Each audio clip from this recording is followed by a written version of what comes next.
తెలంగాణలో పార్లమెంటు ఎన్నికల ప్రచారం హోరెత్తుతోంది. ఓవైపు కేటీఆర్, మరోవైపు హరీష్ రావు అభ్యర్థుల తరఫున ప్రచారం చేస్తున్నారు.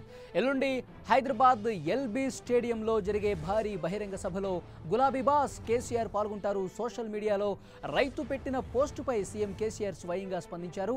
తెలంగాణలో లోక్సభ బరిలో 503 మంది అభ్యర్థులు ఉన్నారు. పవర్ అండ్ పాలిటిక్స్కి సంబంధించి పూర్తి అనాలిసిస్ తెలుసుకునే ప్రయత్నం చేద్దాం. తెలంగాణ ఇన్పుట్ ఎడిటర్ కళ్యాణ్ లైవ్లో డీటెయిల్స్ అందించడానికి సిద్ధంగా ఉన్నారు. కళ్యాణ్, పార్లమెంట్ ఎన్నికలకు సంబంధించి ప్రచారం ఏ రకంగా జరుగుతుంది? అలాగే ఎల్లుండి సీఎం కేసీఆర్ సభ కూడా ఉంది. ఏంటి పూర్తి డీటెయిల్స్?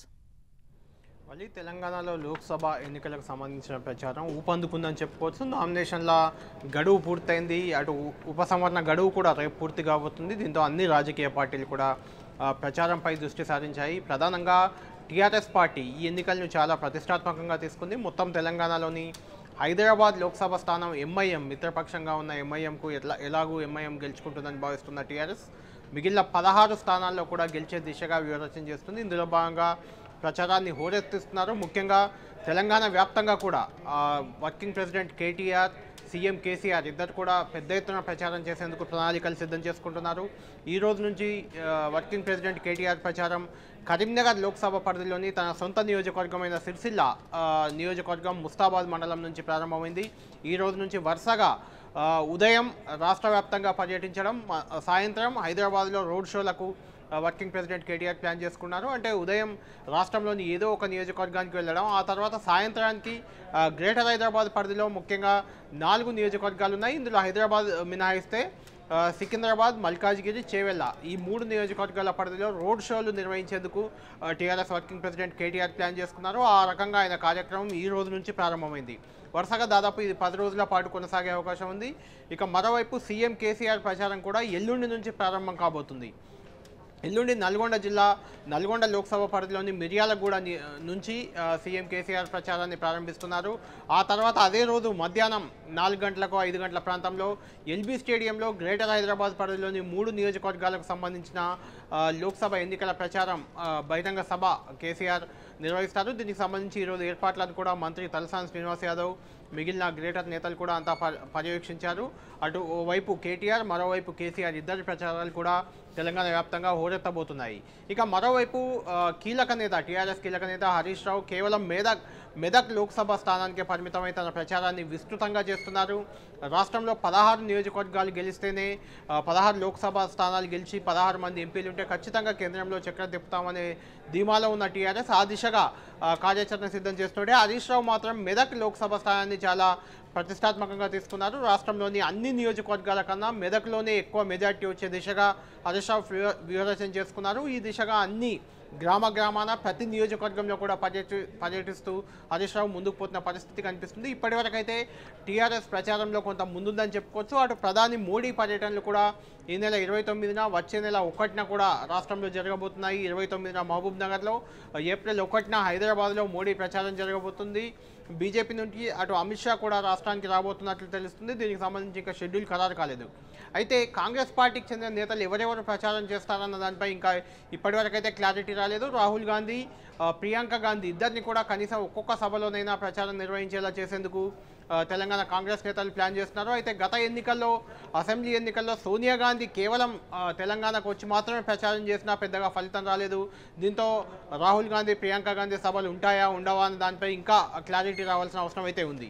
ఇక మరోవైపు ఒక రైతు, అంటే సోషల్ మీడియా అనేది ప్రస్తుతం సమాజంలో చాలా కీలకంగా మారిపోయిందని చెప్పేందుకు ఇది ఒక ఉదాహరణగా మనం చెప్పుకోవచ్చు. సోషల్ మీడియాలో ఒక రైతు తనకు జరిగిన అన్యాయాన్ని, తమ గ్రామంలో ఒక విఆర్ఓ చేస్తున్న అవినీతిని తన వీడియో రూపంలో పోస్ట్ చేశారు. దాన్ని వాట్సాప్లో షేర్ చేశాడు. అది సీఎం కేసీఆర్కు చేరే వరకు షేర్ చేయాలని కూడా ఆ వాట్సాప్ వీడియోలో ఆయన రైతు విజ్ఞప్తి చేశారు. మంచిర్యాల జిల్లా నెన్నెల మండలం నందులపల్లి గ్రామానికి చెందిన శరత్కి గ్రామంలో ఒక 7 ఎకరాల భూమి ఉంది. దాదాపు 50 ఏళ్లుగా కూడా ఆ 7 ఎకరాల భూమిని వారి కుటుంబమే సాగు చేసుకుంటుంది. అయితే స్థానిక వీఆర్ఓ ఈ భూమిని మరొకరి పేర మార్చారు, పట్టా చేశారంటూ తన ఆవేదనను నేరుగా సీఎంకు తీసుకెళ్లే ప్రయత్నంలో భాగంగా సోషల్ మీడియాలో ఒక వీడియో పోస్ట్ చేశారు. ఆ వీడియోను సీఎం కేసీఆర్కి, ఆ వీడియో తన రైతు కోరుకున్న విధంగానే ఆ వీడియో సీఎం కేసీఆర్కి చేరింది. చేరిన వెంటనే సీఎం కేసీఆర్ స్పందించారు.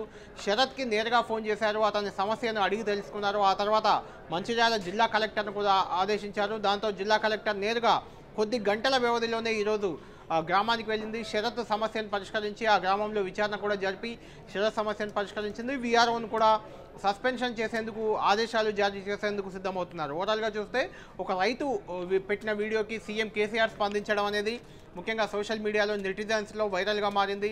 చాలామంది ఫేస్బుక్లో ఈ చర్యను సీఎం కేసీఆర్ చర్యను ప్రశంసిస్తూ పోస్టులు కూడా చేసిన పరిస్థితి మనకు కనిపిస్తుంది. ఇక మరోవైపు ఇదే రైతు సమస్యలపైనే నిజామాబాద్ లోక్సభ స్థానం పరిధిలో భారీ ఎత్తున రైతులు నామినేషన్లు దాఖలు చేశారు.